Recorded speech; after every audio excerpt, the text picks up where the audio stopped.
nervous system, when we're talking about infection, right? There are going to be two, right? Types of infection we might, like it's going to be commonly tested in your exam.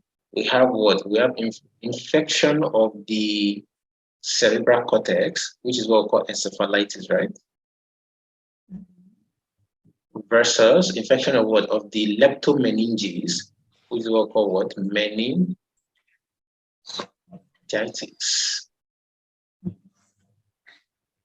Presentation-wise, how do I tell them apart? Of course, presentation-wise, they're both going to have fever, so that doesn't help me. I'm going to see fever in both. But how do I tell them apart? What will I see in encephalitis that I won't see in meningitis? What will I see in meningitis that I won't see in encephalitis? Thoughts? Yeah.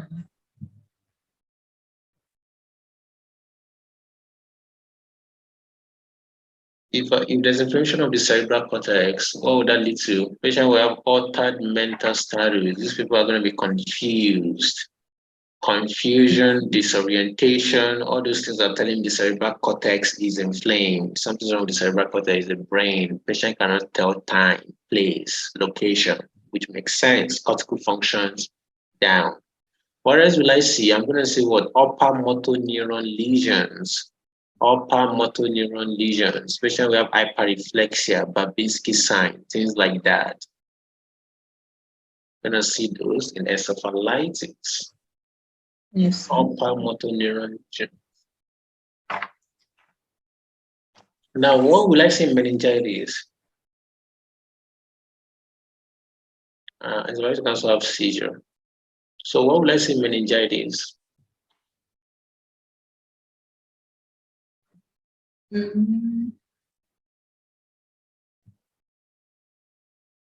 Lower motor neuron. Lower motor neuron. The meninges are inflamed in the brain. Meninges surrounding the brain are inflamed. Dura mater, etc. How would they present? Type would have what? Nuchal rigidity. The neck will be rigid. Nuchal rigidity. These are the ones that have the Carnic sign. Do you know Carnic sign? Brzezinski sign. Carnic sign, patient is lying down, you flex their neck. What would they do? They flex their knee because of irritation of the meninges, right? Yes. Brzezinski sign is where was, I think we lift, no, Brzezinski is where you flex their neck, sorry. You flex their neck, bring their chin to their chest, and then the patient will flex their knee, right? To relieve the irritation of the meninges. Carnic sign is where was, we take the we flex the hip and the knee, and then we start extending, right?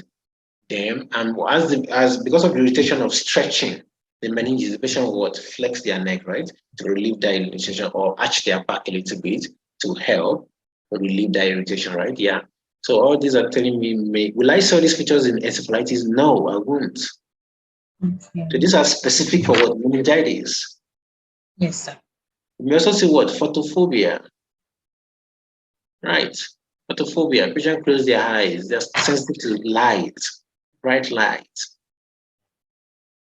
Meningitis. Encephalitis won't have this. Encephalitis, cerebral cortex is inflamed, altered mutation, upper motor neuron lesion, seizure, things like that. That's what I'm going to see. Can patient have both? Can somebody have meningoencephalitis? Yes. Yes. So in that case, how would they present? A mixture of both. Exactly. Both. Is this clear? Yes, good. Okay. So what are my organisms implicated in encephalitis?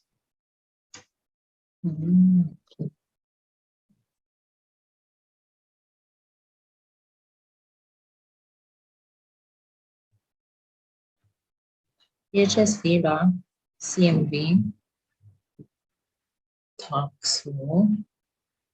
So they are gonna be right. So first of all, if I want to differentiate these guys based on the CSF findings, what am I gonna be using? Oh, right. Bacterial, fungal, So we can have viral bugs, we can have fungus, fungi, we may have bacteria, most bacteria, and then you have things like TB on one side, syphilis that are a little bit different from the other bacteria. So what part of the CSF is most important for determining the organism? The protein now, protein, glucose. The most important, you're going to be giving protein, but the most important part, the most important part is what? On the cell, is it the cell count or the cell differential? Differential. So the most important part with WBC differential and glucose. Yes, sir. Those are the most important. Okay. And then, because things like protein can be elevated in all of them, opening pressure can be elevated in all of them. So it's not specific, it doesn't help me much. Okay. But WBC differential glucose, those are the most important. They are going to be different. Each of them have different patterns for WBC differential and glucose. Which WBC will be abundant in viral infections? That will be your lymphocytes. Lymphocytes, right? Lymphocytes. Fungal infections, also lymphocytes. CMI. Most bacteria will be what? Neutrophils. Neutrophils. Except TB. Except TB, syphilis is also going to be what? Lymphocytes. What feature of TB leads to lymphocytic rather than neutrophilic response? What characteristics of TB leads to lymphocytic rather than neutrophilic response? Because it's intracellular. Obligate intracellular bond. Yeah. Right? Neutrophils is what? They are innate immunity. They're only going to be active against what? Against intracellular, extracellular, right? Organisms. But anything that is obligate intracellular, facultative intracellular, yeah, it's going to be lymphocytes, viral, lymphocytes, fungal, lymphocytes, yeah. Right. Okay. Now, glucose is going to be what in viral? It's going to be either normal or increased. It's going to be normal, right? But definitely not decreased, right? Because viruses do not use glucose, right, as a source of energy. What about in fungal infection?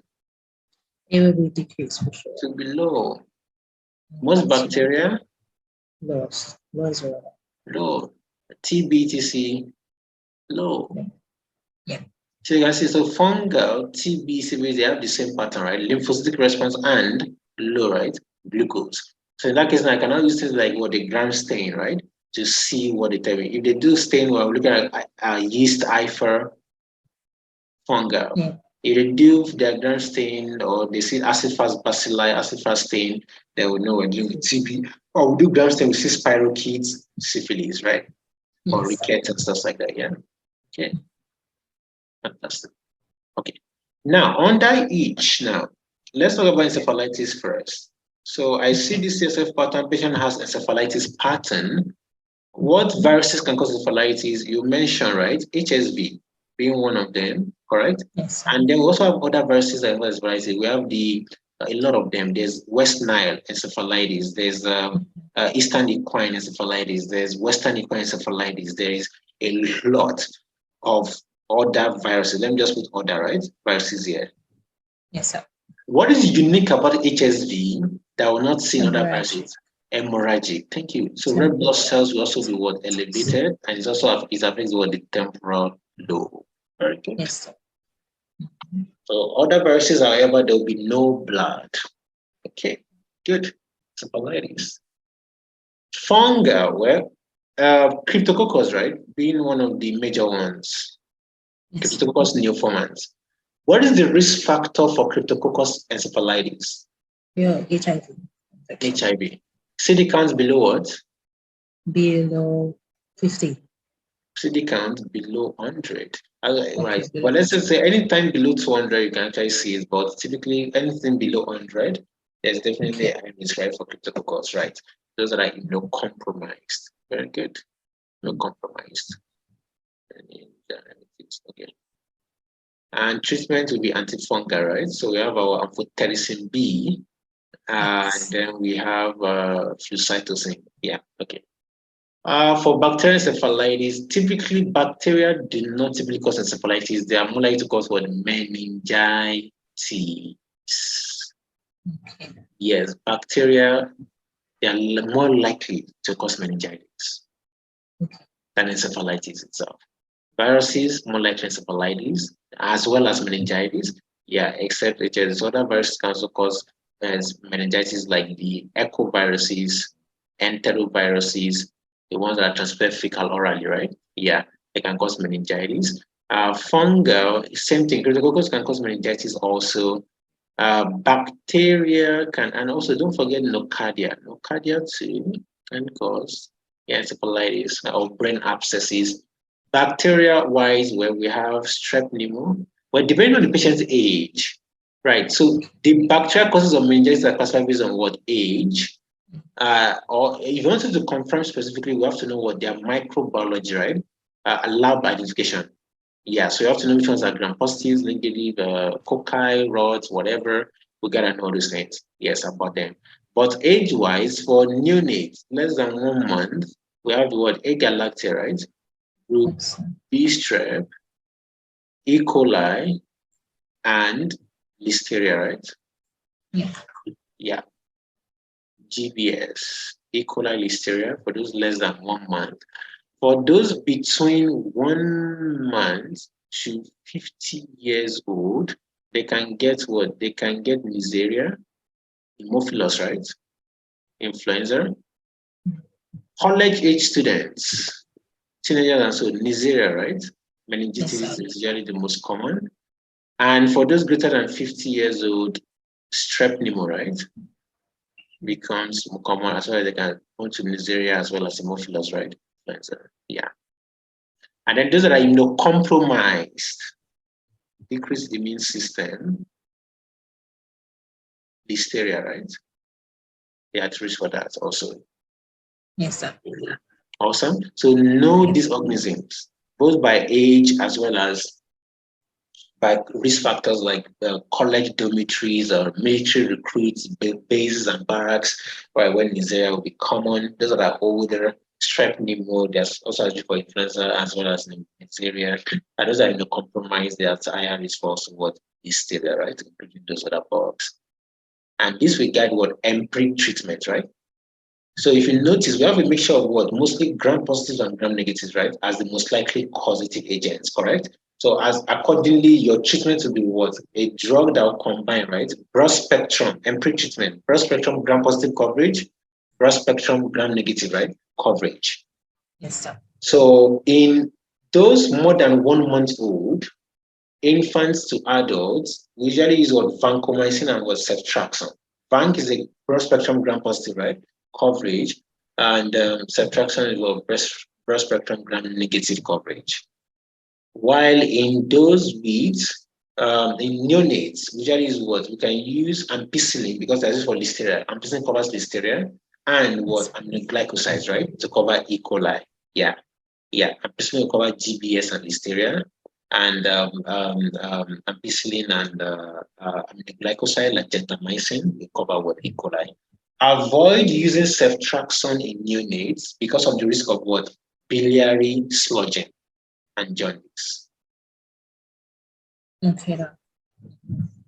Excellent. Yes. What is the risk factor for GBS in neonates? What is the risk factor for neonatal GBS?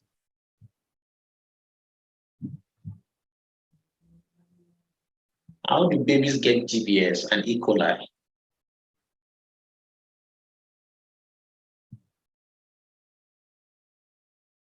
Neonates. They are exposed to these bugs where in the vaginal flora or vaginal canal of the mother. Isn't it? Yes, that's true. Do you screen for GBS in pregnant women? We do that. Right. You screen for GBS because this is why you do that. Your GBS is there in the vaginal canal in the rectum. Yeah, the baby can get exposed during delivery. And this is the leading cause of what? Neonatal meningitis, neonatal sepsis, right? Neonatal pneumonia is GBS. Yeah. E. coli is part of what? Vaginal flora, rectal flora, right? Babies can get exposed. Babies can get exposed to E. coli during delivery, and they can develop complications from that. Listeria, on the other hand, usually crosses the placenta, right, to enter the fetus blood. Yeah. Yes, sir. Excellent. Yes, please. Babies can also have HSV encephalitis or HSV meningitis, right? Same thing. If the mother has what? Active genital herpes, during delivery, the baby gets exposed. Or sometimes, in rare cases, if the baby gets exposed in the NICU or after delivery to the caregivers, yeah, either HSV1 or 2, right? They can also develop, right? Encephalitis or sepsis from, yeah, HSV. Yeah, yeah. Okay. Excellent. Yes, excellent. Right.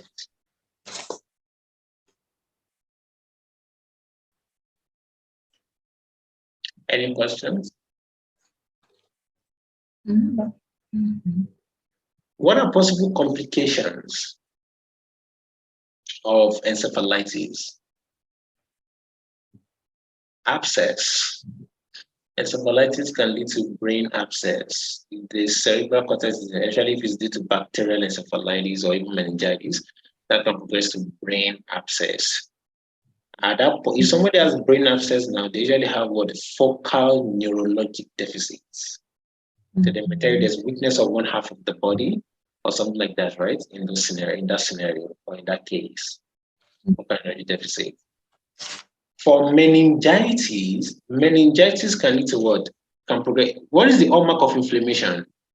If somebody has itis, inflammation of like the meninges, how would that heal? It's going to heal by what? By fibrosis, right? Yes, Isn't sir. it? Yes. Fibrosis can occlude what? The arachnoid granulations. Do you know arachnoid granulations? Yes, sir. The drains, yes, sir. They drain CSF. So the fibrosis can occlude the arachnoid granulations, and that will lead to what? Obstructive, right? Hydrocephalus, right? Hydrocephalus. This is why patients with meningitis, especially from strep pneumo, we can cause severe pus formation as well as increased risk of fibrosis. We had what? Steroids to mitigate, right, the inflammation, decrease the risk of fibrosis, and decrease the risk of what? Hydrocephalus, right? Later on in life. Okay. And if they have hydrocephalus from Israel, all the ventricles will be what? Will be dilated. All of them. Yeah. Fourth, lateral, third, all of them will be dilated. Telling you the obstruction is where is right after, right? The fourth ventricle, right? Likely in the arachnoid granulation. Yeah.